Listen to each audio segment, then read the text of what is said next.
It's a problem costing taxpayers thousands of dollars, and it's dangerous. We're talking windows cracking and falling out of a state building in downtown Raleigh. WNCN Investigates Jonathan Rodriguez has been digging into what the state is doing about it. He's live downtown tonight. Jonathan.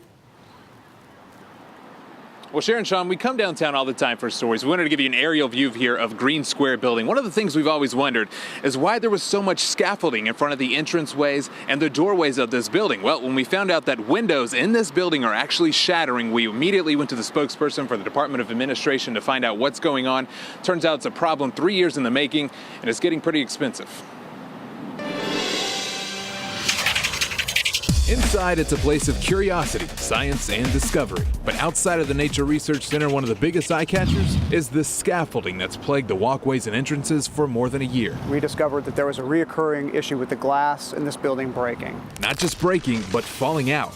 At the museum and at the DEQ headquarters, which together make up the state-of-the-art, energy-efficient jewel of downtown Raleigh that was built less than 3 years ago. Well, the initial reaction is we need to protect the public and our employees. The building has about 5,000 glass panels. So far, 25 of them have suddenly shattered. We don't know where each panel is placed, and we're still trying to get our hands around this problem. But the problem's not just outside. Inside this building also has glass everywhere, from office buildings to even these handrails that the state's worried could also break.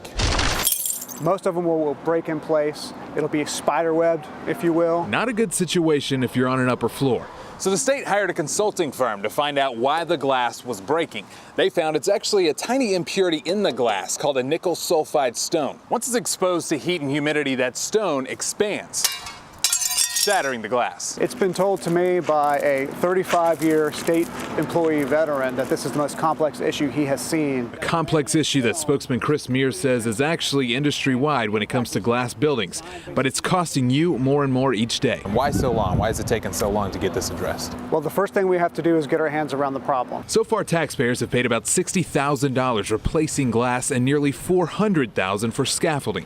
The problem is the state doesn't know which or how many other glass panels could break next, so they don't have an exact plan on how to fix it. We're going to be installing some film on the tempered glass, on the handrails and office partitions, as well as some shadings and blinds over some of the tall glass walls that, if there were breakage, then the glass would be deflected away from where people would be. In other words, it's damage control. Right now, they're considering replacing more than 1,000 panels of glass and building a permanent awning that would catch any other falling windows.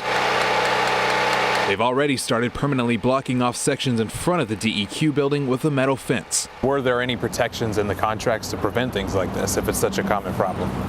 Well, it's probably commonly accepted. I can't say for certainty. Are you guys going after the company at some point? We're not there yet. I don't have an answer for you. With so much glass at risk in such a public place, it's gonna cost, and it's not gonna be cheap. So potentially, could we get stuck with the bill? I mean, there's a potential for anything, but at this point, it's unclear. In the meantime, Mears says their focus is just making sure no one gets hurt. Who do you think should pay for this? Well, the first thing we want to do is make sure this is a safe facility for our employees and for the general public.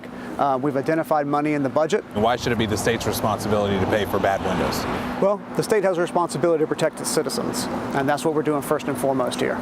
Sure, but as far as actual, later down the road costs, ultimately, we're not even there yet. I can't even speculate on who's going to bear the ultimate cost in this. The state plans to start work on the protective measures by the end of the year, but as for a completion date, that's not crystal clear either. Do you have an ultimate timeline of when you guys want all this done? We do not. We can't foresee an end at this point. Now again, these windows are tempered glass. When it falls out and breaks, it actually comes out in pieces like this, almost like you would see in your windshield. It's not big shards that are coming out, but still a big problem. We've reached out to both contractors to find out who they believe should pay for this. They did not answer our questions. And again, the state says they're going to start work at the end of the year, so don't expect that scaffolding to go anywhere anytime soon. We're live in Raleigh tonight. Jonathan Rodriguez, WNCN News.